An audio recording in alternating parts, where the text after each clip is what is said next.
So welcome back to the second part of the video.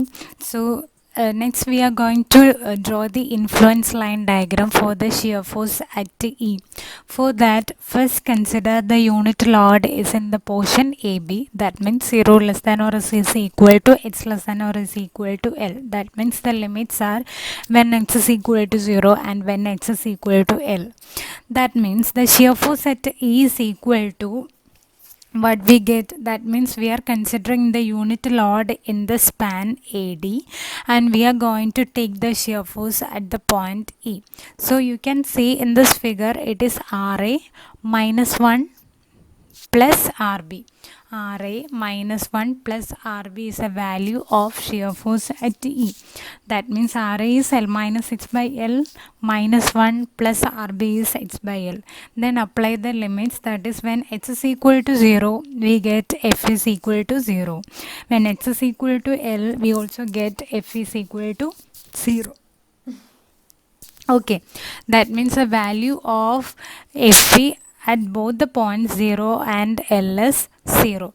So that we can draw the influence line diagram for Fv as like this. When H is equal to 0, the value of F is 0, and when H is equal to L, the value of F is 0. So that it is a straight line.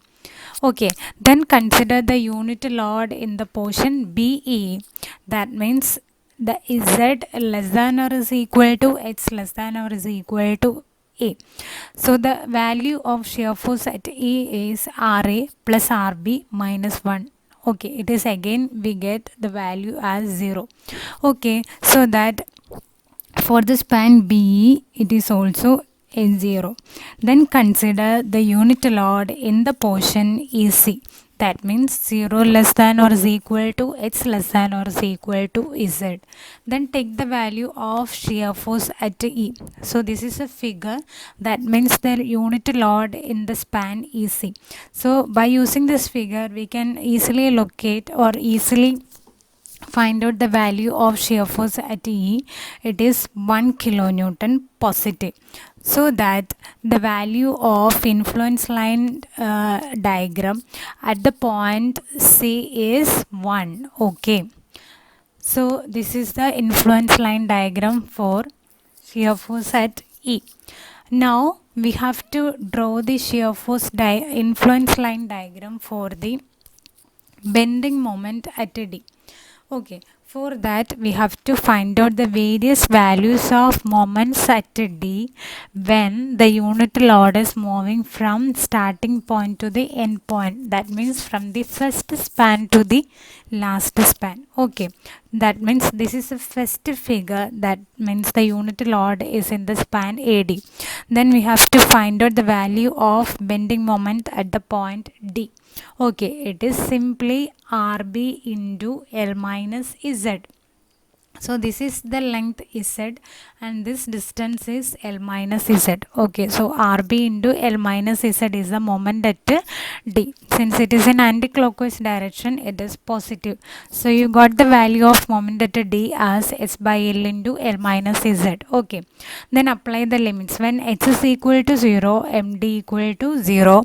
When H is equal to Z, MD equal to Z into L minus Z by L. Okay, both are positive values. So we can draw the influence line diagram for MD as when H is equal to 0, MD is 0, and when H is equal to Z, MD is Z into L minus Z by L. Okay, so this is the influence line diagram for the first part. Then consider the unit load in the portion DB. That means MD equal to RA into Z. By refer this figure, you got the same. Okay, RA into Z. That means L minus H by L into Z. Then apply the limits. That is when H is equal to Z, MD equal to L minus Z by L into Z. So here we got the same value, L minus Z by L into Z. So this is a starting point. Then when H is equal to L, MD equal to 0. So this at this point the value of MD is 0. Then consider the unit load in the last portion BC. Okay, from that we got MD equal to RA into Z. That means minus of A minus H by L into Z.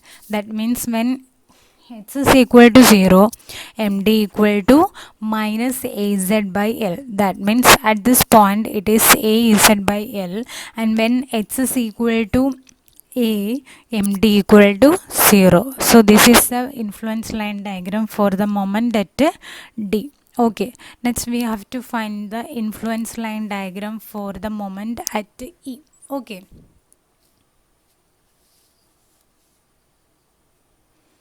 Now, first of all, consider the portions AB and BE.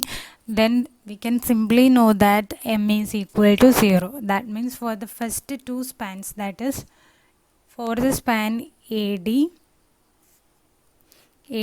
and DE, the value of the moment at A is 0, so that we get a straight line only. From that, after that, consider the unit load in the portion EZ. Okay, that means we get the value of ME as minus 1 into Z1 minus H. Then apply the limits, that is when H is equal to 0, ME is equal to minus Z into minus Z1, and also when H is equal to Z, we get ME is equal to 0. That means when H is equal to 0, ME equal to minus Z1, and also when H is equal to A, when H is equal to A, ME is equal to 0. When H is equal to Z1, ME equal to 0. So Z1 is the distance of this point E from the point C. Okay.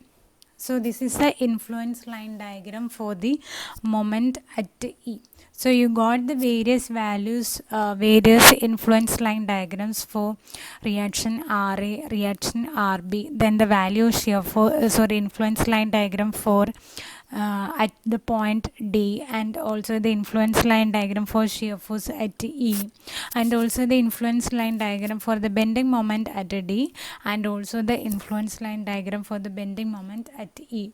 So by this problem, how to draw the influence line diagram for various reactions, bending moments and shear force, that you understood, and also try to solve the problems. Okay, thank you.